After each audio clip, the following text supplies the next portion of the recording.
Datas வந்து எப்படி remember பண்ணோம்னு கேட்டீங்க. நானும் வந்து எனக்கு மெமரி பவர் ரொம்ப வந்து ஸ்ட்ராங்லாம் சொல்ல மாட்டேன். படிச்சுட்டு மறந்துறது அதிகமா இருக்கு. அந்த டைம் நல்லா ஞாபகம் இருக்கும். அதுக்கப்புறமா 2 நாள் விட்டேன்னா மறந்துடும்.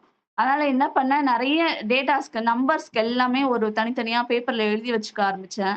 அப்புறம் இதுக்கு ரிலேட்டடா ஏதோ ஒரு இயர் குடுக்குறாங்கன்னா, இந்த இயர் சொல்லியிருக்காங்க. அப்ப இந்த இயர் வேற என்னலாம் நடந்திருக்கும்? வேற எதுலாம் நடந்திருக்கும் அப்படின்னு யோசனை பண்ணி பார்ப்பேன். அப்படி யோசனை பண்ணி ஓரளவுக்கு கோரிலேட் பண்ணி என்னென்ன ஈவென்ட்ஸ் நடந்திருக்குன்னு சொல்லிட்டு கொஞ்சம் டேட்டாஸ்லாம் எழுதி வச்சுக்குவேன். நெறைய எழுதுறது தான்ப்பா கை குடுக்குதே ஆக்சுவலி. ஆ படிச்சிடலாம், போயிடலாம். ஆனா வந்து ஒரு பேப்பர்ல எல்லாமே உங்களுக்கு என்னலாம் படிக்கணும்னு தோன்றதெல்லாம் ஒரு ஷீட்ல இருக்கணும். உங்களுக்கு இப்ப ஜிஎஸ்ல ஏதோ ஒரு டாபிக் ரிலேட்டடா என்னலாம் டேட்டாஸ் இருக்கோ, அதெல்லாம் ஒரு பேப்பர்ல இருந்துச்சுன்னா, உங்களுக்கு படிக்கிற இன்ட்ரெஸ்ட்டும் வரும். அதே சமயத்துல வந்து அது மைண்ட்லயும் நல்லா நிக்கும். அதனால வந்து எழுதுறது வந்து ஸ்டாப் பண்ணாதீங்க. கஷ்டமா இருக்கும். இன்னமும் எழுதுறோம். எத்தன வருஷம் நெறைய பேர் கேட்பாங்க, "எழுதிட்டே இருக்கியே" அப்படின்ட்டு.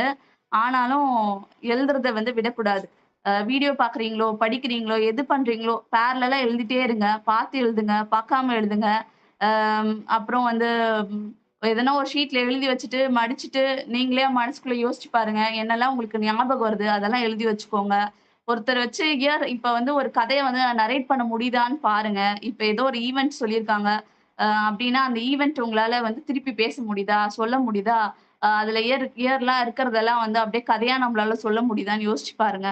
இதெல்லாம் உங்க வந்து சும்மா பேசுற மாரியே பண்ணிட்டு இருங்க. படிக்கிற மாரி நெனச்சு படிச்சீங்கன்னா, ரொம்ப கஷ்டமா இருக்கும். சும்மா யார்கிட்டயோ ஏதோ கதை சொல்ற மாரியே நெனச்சுட்டு பேசுங்க, சொல்லுங்க. அப்ப வந்து உங்களுக்கு அது ஈஸியா வந்து நிக்கும்.